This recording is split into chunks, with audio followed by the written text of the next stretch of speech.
Right. Hello everyone, welcome to the first committee meeting of the year of the City Services Committee meeting 7th February 2024. We've got one apology from Councillor Carson. I'll move that he accepted.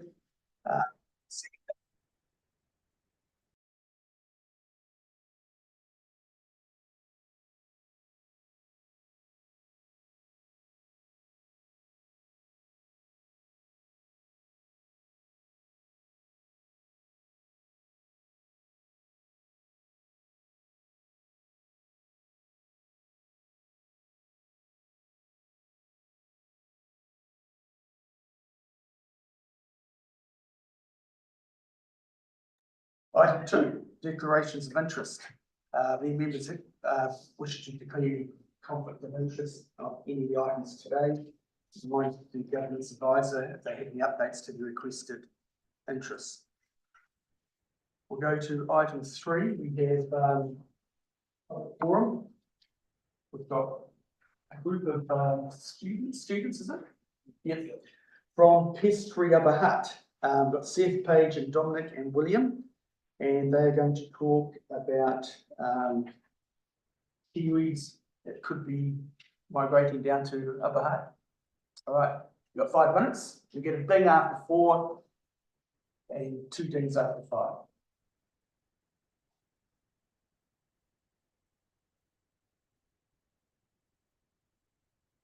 Hello, everyone. Thank you guys so much for having us here today.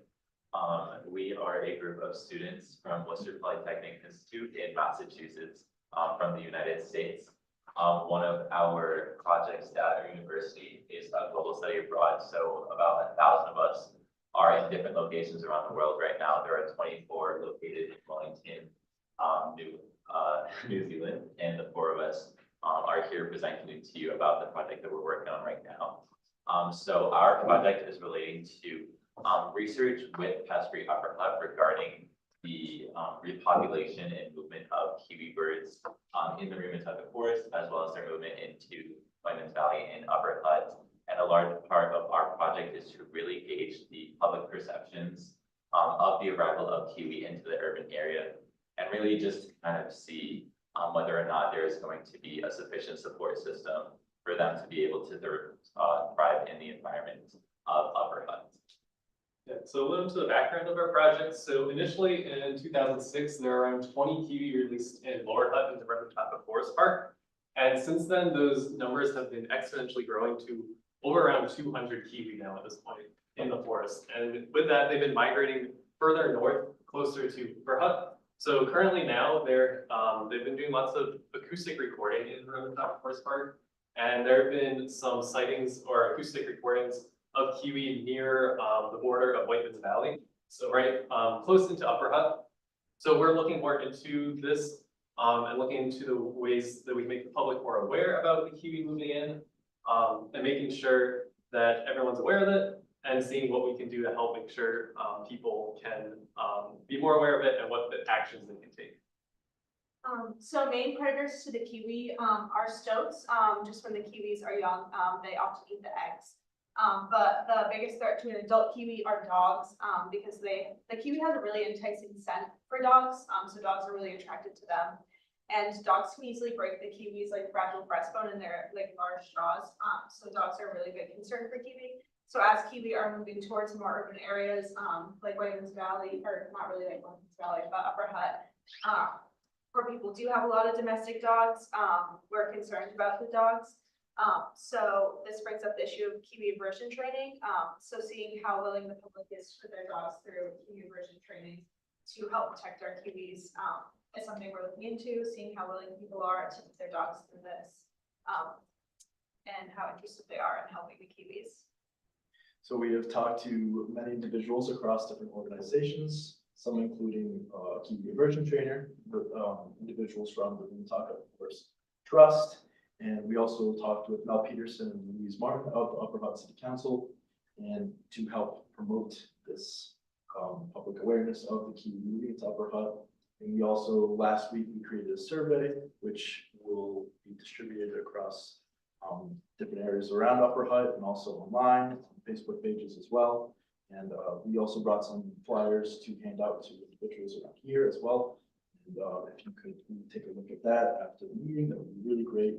And that it will have a survey that will kind of break down your thoughts. If dogs, like how, if you have dogs, have you put your dogs through the Kiwi immersion training, and other comments like that, and other concerns that you might have with Kiwi moving into Upper Hutt. So yeah, I think that is all we had. We'll go to any questions or comments that you have about the project. Great, thanks. Councillor This is so exciting. I've never ever, and I've been here all my life, 66 years, I've never ever seen a Kiwi around Upper Hutt or even close. And if I can see even one in my lifetime, I'll be absolutely wrapped, and I'll attribute it to you guys. Yeah. Oh, and you guys. How long was the, oh, thank you for coming in. How long does the training take normally, the version training? So we spoke to Willie Marsh, and he said that typically his training, is lasting around 20 to 30 minutes. And typically speaking, that is an annual training. However, Willie Marsh is very good at what he does, and he's very certified. So his training lasts every 3 years. So typically it's around 20 to 30 minutes for an annual type of training. Thank you. Councillor Alter.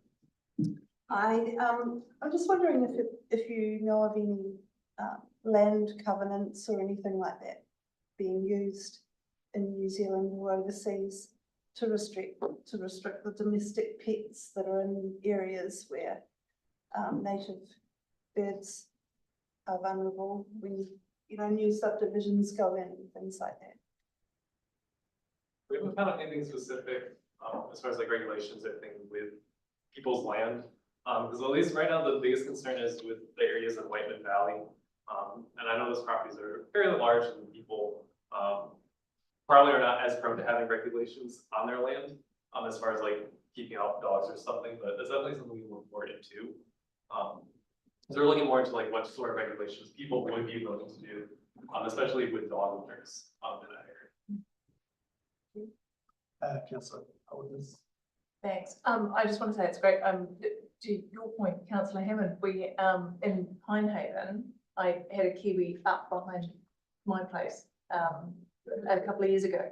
And I heard it because I was thinking, surely that can't be, but it would have been. And I've got a couple of dogs, and I'd be more than happy to put them through that. So I think the awareness, I think a lot of us in Pinehaven realised and heard it, and then we weren't sure what to do to help kind of protect it. So I think that'll be great.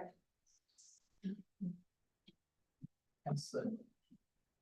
Thanks, Jeffrey. Hey, awesome work. Are you working in with Mana Whenua, with like the local iwi, Te Awamutu Toa, and or with Oromo Mai Marae as well? Any of them? So we are partnered with Ocean Mercier from Victoria University, who has gotten us in contact with iwi conservationists who are working with Zealandia and Capital Kiwi. So a couple of weeks ago, we were able to interview them and really learn about their perspectives and their availability to work in those types of conservation efforts. So we've been learning about that side through our connection with Ocean, and it's been a really good opportunity to kind of gain that knowledge as well. If that kind of answers your question. Any other questions? No other questions? Well, thanks, guys. I think it's exciting, you know, because I didn't know there were Kiwis coming out this way, you know. Not the type of birds that you're talking about, but yeah, thanks very much, and all the best for your training and your surveys and that coming through. I've got a question for you. Well done on the work you're doing, but tell me, what was the most strangest thing that you had to cope with coming here from the US? How's that? Yes. We won't be offended, just go for it. I think not that it was difficult in any way, but the terminology. just like little things, like you guys refer to it as the bush, where we call it like the woods. So I think for like a week, I had no idea what the bush meant. And then when we're like in line for restaurants, people will ask us like, oh, are you in queue? That we didn't really know what that meant. We just say like, are you in line? But not that that's like anything. It's been funny. It's been really fun learning the terminology that you guys use. And we love to use it as well now. Yeah. So. Anyone got anyone else? Definitely the cars driving on the wrong side. It's starting to get used to crossing the streets and looking in the right direction. So. Can you all do manus? Right, moving along. Well done. Right, we'll move on to item 4, Bradley Lane proposed 120 parking restrictions. Thank you. Thank you. Thank you.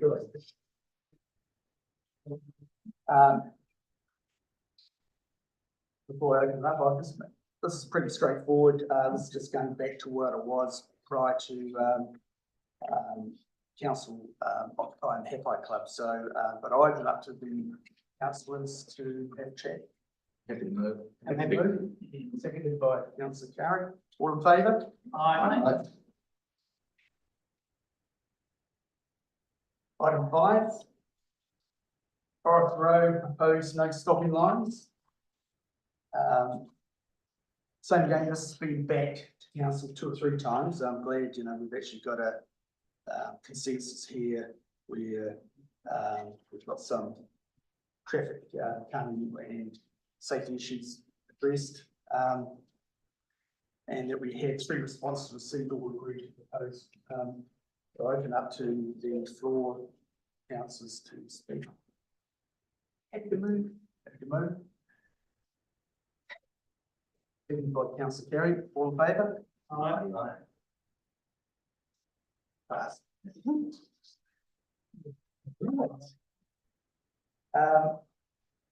Item 6, director support strategy partnerships and growth.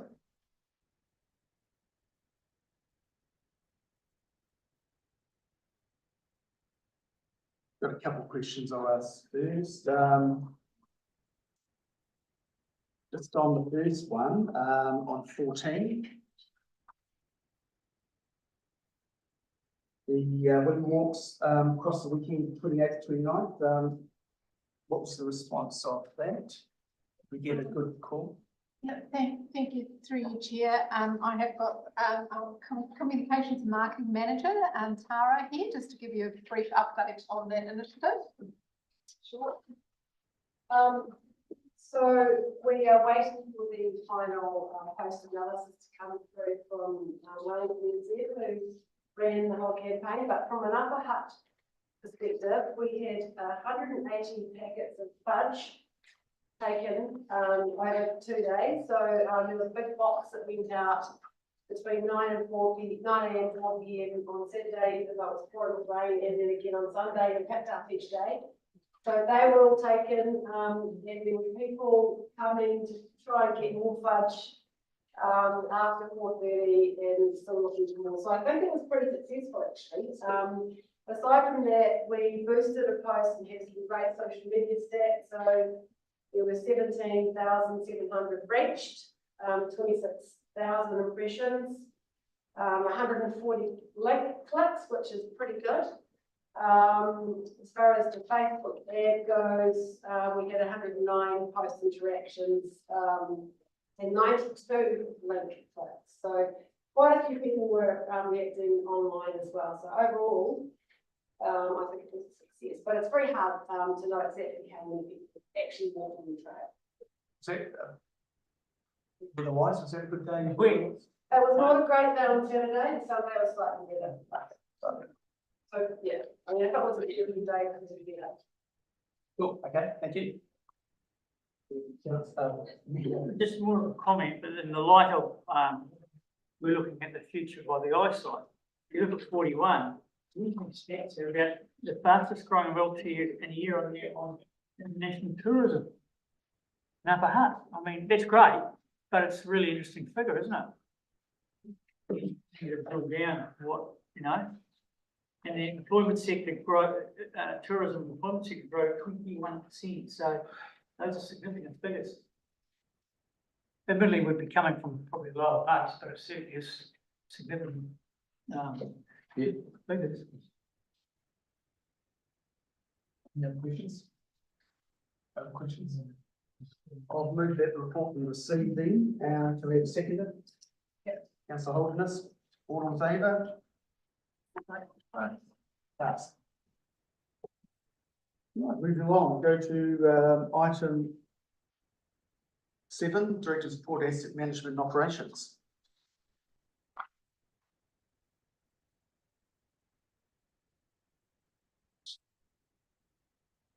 Questions from councillors? Page, well, it's not, actually number 19, it's got additional improvements of acoustic installation was complete will remedy noise issues in the meeting room. So who's responsible for that? I mean, we had no issue when we had before the refit in those rooms. Then we spent millions of dollars on a refit, and now we're having to fix up because the rooms, I mean, I hope we're not paying that bill. Through you, Chair, a number of the meeting rooms are new meeting rooms. They weren't previously meeting rooms. Yeah, but I mean, if they're going to make We started out, I think. they'd be soundproof, surely. Yeah, a lot of the internal walls aren't soundproof. It's been an ongoing problem with obviously the wall between the cafeteria and the old records room. Would be a good example where once the credenzas that held the files were removed, you had. Yeah, but I mean, that's fine. I'm talking about all the meeting rooms. Why would you build meeting rooms and you can hear through them? I mean, surely there's a real, there's obviously got something going wrong big time. We spent millions of dollars, we put meeting rooms in, and you can hear 4 rooms up. So that's just been another added cost, is it? Or who's paying for that? Is it the design fault? Is it the contractor's fault? Through you, Chair, a lot of those rooms were existing offices, so they had one person in them. Yeah, but you still, if you're converting them into meeting rooms, you don't build them. So, they're not soundproof. Seems something's gone wrong, big time. Is there a cost to repairing them? Is it expensive? Is it, what, do they have to be? Through you, Chair, I'm afraid I can't answer that, but there's certainly a cost in terms of there's labour and materials required. It's something that would have, I assume, would have had to be done anyway if it had been identified earlier. So I would assume that it's a cost that councils carried because it would have carried it in any case, taking it from a contracting point of view. I still don't understand how you build meeting rooms and you build them so you can hear through them. I mean, a design would tell you that that's not what you do. So we need to follow that up. I think that's just crazy. The same thing happened here with the chambers. What's the story? Suddenly after we've moved in, we've been back here for 5 months and then suddenly everything's cordoned off and they're putting insulation on them. Why was that not done when we were here? Was that an add-on? Was that an added addition to the thing or what? Well, the thing's been closed off for was for 2 weeks when they were doing more work. They've been in here doing work. I mean, I don't know what sort of insulation it is. Through you, Chair, we can find out those answers. It's the project manager and others that would have that information and have the detail of that. That was the conclusion through the Chair. That was the conclusion I was fast reaching. That we were just going to get back to you on that one. Okay, cool. Question you could answer there, Patrick. Just on number 70, the lights of online. The Maidstones Community Sports Hub. The toilet and changing shed that was sorted out. Could you just describe it? It's not just one toilet.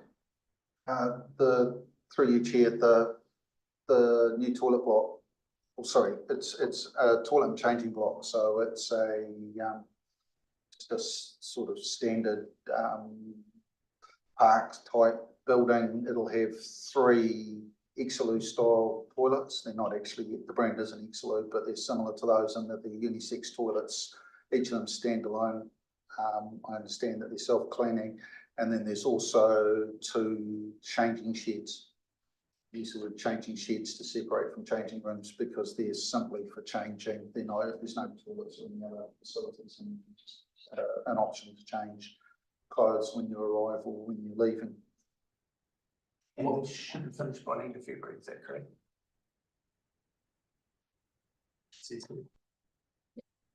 Yes.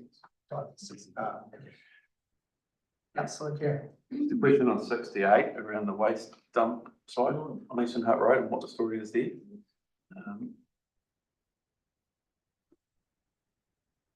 So it's about the camper van commercial operator dumping of waste. Through you, Chair, I'd need to check what the story is there and get back to you. I'm not aware of the reason why it was blocked. I know there is construction works in that area, but I would guess that that's the reason. But we can get back, but we can certainly get back to the committee with the reason why it's been blocked. Thanks. I just subsequent to that, can you just clarify too, because it's a public one on the side of the road, is it actually for commercial operators to use as well? Or should it be It's a separate one. Yeah. Clarify who should be using it? It's suspected that commercial operators have been dumping their stuff in there. Through you, Chair, from recollection, when we installed it, it was done for a number of different reasons. I thought the principal reason was motorhome uses. Yeah. But we can certainly check who's allowed to use it. Councillor. Just back on 70, tenants happy with the shelter that's proposed and its location, or I know there's been some back and forth with them over the years about what they were after. Is this a compromise solution? Are they happy? Through you, Chair, sorry, I can't answer that question. Through you, Chair, I can answer. These are different items. The toilet and the changing rooms, tennis shelter is another item, but the tennis club wanted specifically for their use by the tennis courts. Yeah. So this is, and that is still, still in discussion. But I think they still wanted a toilet as well, closer to them, so they'll be happy. They should be happy. The club room, still another issue. It's been a long time in the company. Councillor. Councillor. Yeah, and just on the, who controls the access of that? Is it? Changing rooms. Through you, Chair, I'd imagine it's like the other changing rooms and the other toilets that we have in and around the city. We do. Yeah. Through you, Chair, the toilets will be available in some other apartments, so they'll be available. For hours, if they're locked after hours, then that can be controlled remotely or electronically, so it's set time, they operate for set times. The changing rooms, I understand, will be locked, so they'd be unlocked in some ways, the other changing rooms are unlocked. And that would be, I can't put words in the mouth of those that live on this, but an assumption would be that it's the same as the school clubs are provided with the ability to access when you're playing. Yeah, question. Just on 43, 44, speed management's been seated.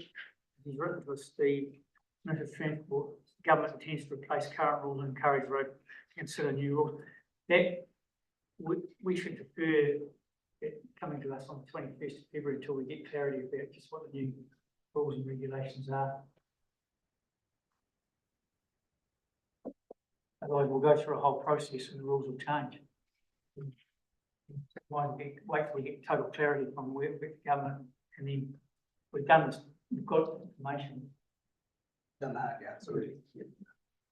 Through you, Chair, the intent of reporting back was to close the loop in terms of having talked to the public and giving the public to talk with what their opinions were and where they stood, so that council was informed once. And then wait. Once, till making well, sort of- it seemed disrespectful to have a number of people take time to come in and make submissions.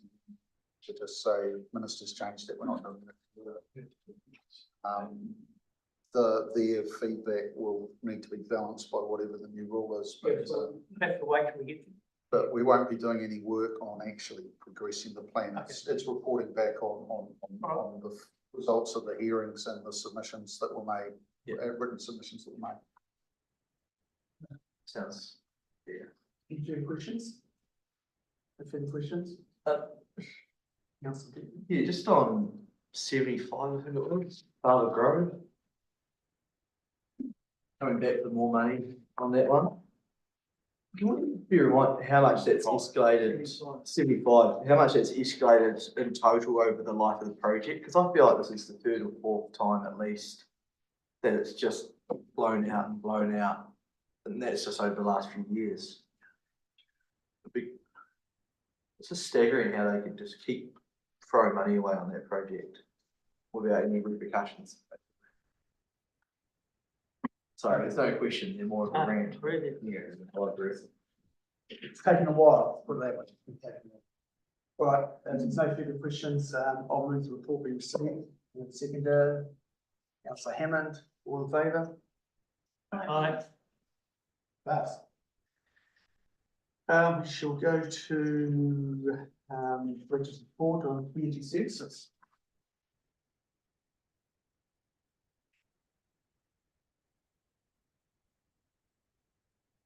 Open to the floor to councillors to speak.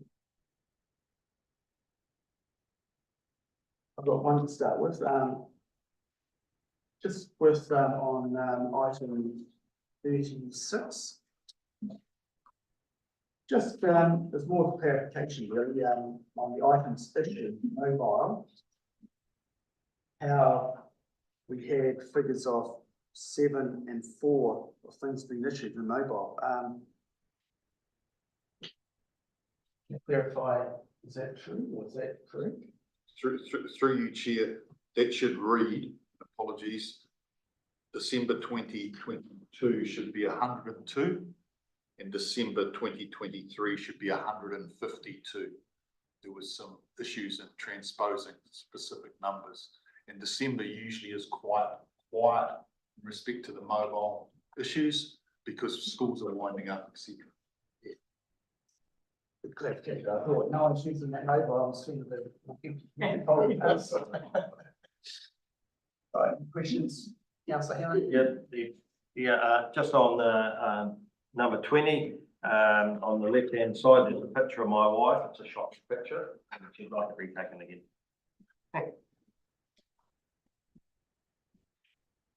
Nice. Through you, Chair, they all would have all signed the consent form. Yeah, question, Councillor Bennett. Yeah, I can't remember if I read it in the report or not, but there was a council or activation pop-up in the mall over summer. It was, looked like there was some lifeguards deployed there or I was told it was a council run thing when I went past it. And every time I went past it over summer, there was more council staff in there than there were kids playing. It was like a play event. I just want to know if there's any other feedback on that, or it was up at one of the old shops in the mall. Through you, Chair, I know activation through the Uplay program over the school holidays had a number of events in a number of locations. And I can check whether that was one in the mall. And obviously, our current state with lifeguards, we've got a very, very reduced number of lifeguards, but lifeguards are available to help out in other council activities. Yeah. But I can find out a little bit more about Yeah, it'd be good just to see if that program was successful or not, because it didn't look very, sorry. Just on a couple of good things to mention, just on 56 floorboard, it's good that it's booked out all the time. It's great, and the other one, the big one, 63, the Hall for Heroes getting over 20,000 people so far in the exhibition. I think it's awesome. So, thanks and appreciation to the crew there, and may continue. Any other questions? Other questions? Well, I'll move that report be received. You can be seconded, all in favour? Aye. Go to our last report. Director's Report, Planning and Regulatory Services.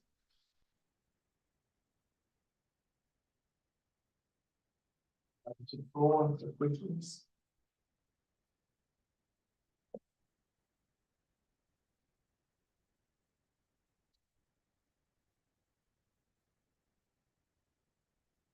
Step forward.